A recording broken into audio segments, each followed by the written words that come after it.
Forsi mintom xtarfuha, pero bħalissa ninsab fil-kamra fejn kien jiltaqa' l-Parlament l-Antik. Kif tistgħu taraw iż-żarmat kompletament u issa jintramaw l-istrutturi biex minn Jannar tas-sena d-dieħla tibda tilqa' meta Malta tieħu f'idejha l-Presidenza Ewropea. In-naħa fejn kien ikun hemm l-speaker twaqqet għal kollox biex issa s-sala ġiet sħiħa. Bdew isiru l-preparamenti biex jibdew jintremaw il-kmamar ta' tradutturi filwaqt li l-bqija tas-sala se tkun okkupata minn mejda u siġġijiet madwarha li ser jaraw laqgħat informali bejn il-Ministri. Iċ-Chairman għar-Riġenerazzjoni tal-Port il-Kbir Stefan Zrinzo Azzopardi spjega li x-xogħol wasal fil-fażi fejn għaddejjin is-servizzi.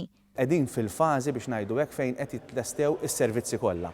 Fl-art jidru l-cables li kellhom jgħaddu, mal-ħitan jidru l-sistemi tal-air conditioning, id-dwal mas-saqaf, għandek imbagħad fuq in-naħa il-parti l-oħra tas-sala, hemmhekk ħajkun hemm l-ispazju ta' control rooms, il-green room, huma l-areas minn fejn ukoll ikun jistgħu jaċċedu il-ġurnalisti. Ġifieri hawnhekk bażikament min qed jarana qed jara l-infrastruttura li se tkun wara it-tħaddim ta' dawn il-laqgħat f'din is-sala. Eventwalment wieħed ikun qed jara il-prodott lest illi mixin b'ritmu tajjeb ħafna biex nilħqu l-miri illi għandna f'moħħ. L-istess kamra se tkun qed tilqa' summit informali bejn il-mexxejja tal-pajjiżi Ewropej li tħabbar tul iż-żjara li għamel il-President tal-Kunsill Ewropew Donald Tusk f'pajjiżna.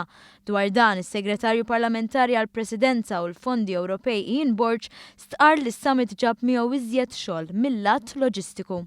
Ovvjament dan fisser li hemm bżonn tħejja mhux biss mill-aspett ta' policy ta' aġenda x'ser niddiskuta fl-aħħar mill-aħħar ħan niddiskutu il-politika li tolqot lin-nies fid-diversi oqsma partikolari, iżda anke mill-aspett loġistiku.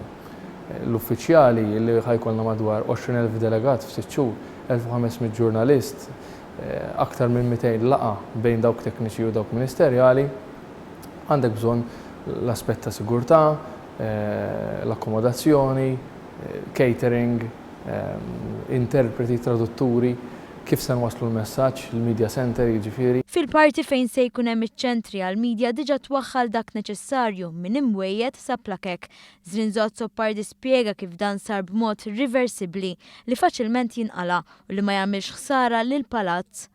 Fil-fatt da kollu kull intervent illi sar fiż-żoni kollha fejn qegħdin nagħmlu xi forma ta' intervent dawka kollha saru b'mod illi huma reversibbli, fis-sens illi dak li qed jintrama meta tispiċċa il-konferenza, meta tispiċċa iż-żmien tal-Presidenza u l-laqgħat, wieħed ikun qed jara liema sistemi se jkun qed jinżammu min-naħa ta' Heritage Malta li se tkun responsabbli mill-żamma tal-palazz, speċjalment f'din iż-żona fejn insabu aħna, u mbagħad minn hemmhekk jittieħdu deċiżjonijiet x'iż-żarma u x'għandu jibqa'. Fl-istess waqt qed isir ukoll xogħol ta' restawr li joħroġ ċertu elementi tal-palazz, il-post li fl-imoddi laqa l-Gran Mastri u li llum se jkun kruċjali biex minn pajjiżna l-Unjoni Ewropea tqarreb lejn iċ-ċittadin.